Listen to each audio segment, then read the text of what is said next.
Hi everyone, my name is Penny. I am an astrologer, a single parent, and I have many other endeavors that I pursue in life that aren't necessarily public. So there's a lot of things you don't know about me, and it's hard to kind of summarize it up in a few minutes. But I kind of wanted to get a message out here today that I feel is really important, especially for people right now who are poor or struggling financially in some way. And the message I want to get out is that money is not necessarily the root of all evil. Now, this is something that I used to believe for a long time. And I don't know if it was just the way I was raised or everything that I heard around me, both as a child and as an adult. But I had the perception that it was very important to not be greedy and to not focus on material things and not want too many nice things for myself. And I started to associate all of that with greed and selfishness and evil and all of these negative words. And I've been an adult for at least a few years now. I'm 24, about to turn 25. And I feel that I've kind of had to learn that a lot of these beliefs weren't working in my favor because I have struggled with money a lot. And it's been back and forth. I've had periods of time where I was doing okay, but then a lot of periods of time where I really struggle to make money and struggle to even, have my own needs met. And I've seen a lot of other people who have this problem as well, especially, people who work minimum wage and can't hardly get by on their paychecks. And I think something we need to think about, and the message I'm really trying to get across here, is that belief that money is evil allows evil people to stay in power. Because when we associate money with evil, and we don't want to be associated with evil, we ourselves, we want to be good and kind and compassionate and all those positive words. And that's the image we are trying to create. And then we think evil doesn't go with that, and it doesn't go with us. Then we start to think that money doesn't go with us either.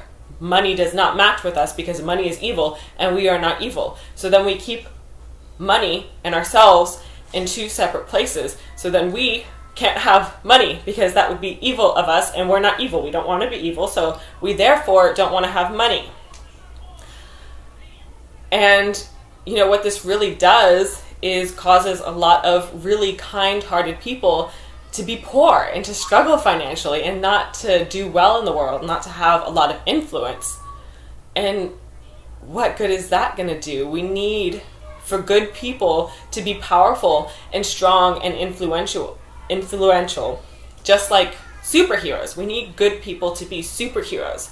And inevitably, we always have the supervillains. They pop up easily, especially when we say things like money is evil. Then the people who want to be evil, who are okay with that and don't mind being associated with those negative things, can easily sit there and say, oh, I'm evil, mwahahaha, I want to have all the money and all the power, blah blah, etc., mwaha. So then we get people who don't mind having that image and don't mind having that life that's focused on taking advantage of others. Those are the people who end up having a stronger motivation to get money just because that's our mindset and that's what we're telling other people and that's what we're believing. And it's causing these people to have the money and the power because with the way we have our world set up, money is essentially power. Money is the currency. It's how we buy land. It's how we buy influence. It's how we get ourselves seen. If I had the money to market my videos, regardless of whether or not you actually want to see my video, you may end up seeing it in an advertisement. But I don't have the money to do that, so you probably are only seeing this video if you willingly clicked on it and you decided for yourself that you wanted to see it. But that's what I'm saying. Money allows people to have influence. It allows them to have power, and money can change the world. Money can change people's circumstances. How much money you take away from people or how much money you're capable of giving to people And if you don't have money, you're probably not really able to help people all that much. There's only so much you can do to help when you don't have money. Because for me, as an example, I'm an astrologer. I can counsel people, I can tell them things about their life, and I can try to give them useful information. But if they come to me like when they're homeless or it's someone I just met on the street, all I can tell them is, this might be a good path for you. You might be able to get a job in this type of field, or, working with a business partner could help you make money. I can give them information like that, but I can't buy them food or buy them land unless I myself have money. I can't donate to charities unless I have money. I can't keep myself and my daughter healthy unless I have money. And for as long as money is the currency that we're using, we need to value it and acknowledge it as basically symbolizing our access to everything, like healthcare and food and land, and therefore not being evil. And even if we have more money than what we need, we need to have the desire to make large amounts of money. We need to set the bar high. We need to want to be powerful. We need to want to be strong, because when we are stronger and we are more powerful, then we have influence on the world. And we need good people to want those things. We need good people who can fight back against those who are corrupt. We need good people who can fight back against those who are committing medical fraud, who are taking advantage of basic normal people, who are taking advantage of workers and soldiers and other healthcare professionals and sick people. My daughter's sick right now, so that's why I'm pointing to her. She's over here. But there are people doing that, and for centuries there have been people who don't mind killing others, or at least putting their lives at risk for the sake of them making extra money. There have been people who don't care if others starve as long as it means that they are making more money. And those people are evil by my definition. I don't know about yours, but for my definition of evil, they sure as heck are evil.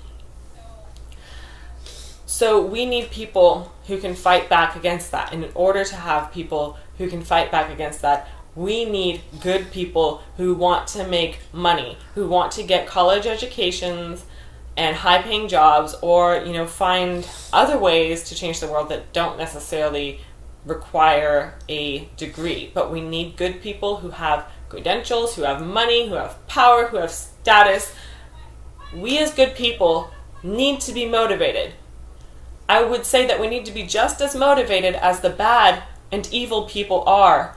But honestly, we need to become more motivated than they are. And that's not the majority of what I've been seeing.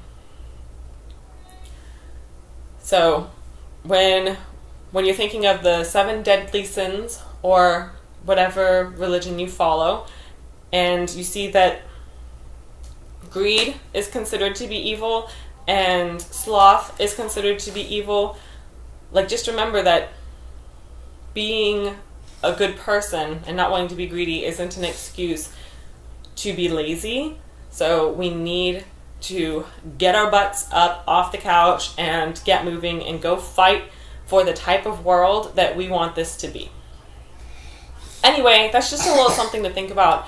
And I especially wanted to bring it up because I started posting on my Facebook about ways you can use astrology to help you figure out how you can make money and how you can basically live to your maximum potential, which I try to help you do in all areas of life, but specifically in the area of money.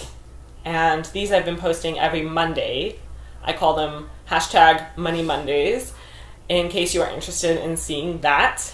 And I don't want anyone to think this is me promoting greed. This is me trying to make you as strong as I can make you, and I am also trying to make myself as strong as I can make myself in my own life. And I know sometimes it's hard to figure out and astrology can just be one useful tool in doing that. But this is just a message that I really wanted to share. And I hope you understand what I'm saying, and I hope I empowered and inspired you a little bit. So leave me a comment either here on YouTube or on Facebook, letting me know what you think and how this has played out in your own life, and if you agree or if you disagree. Anyway, I hope I will see you soon. Subscribe and follow me on Facebook if you haven't already. I hope to keep in touch with you. Bye.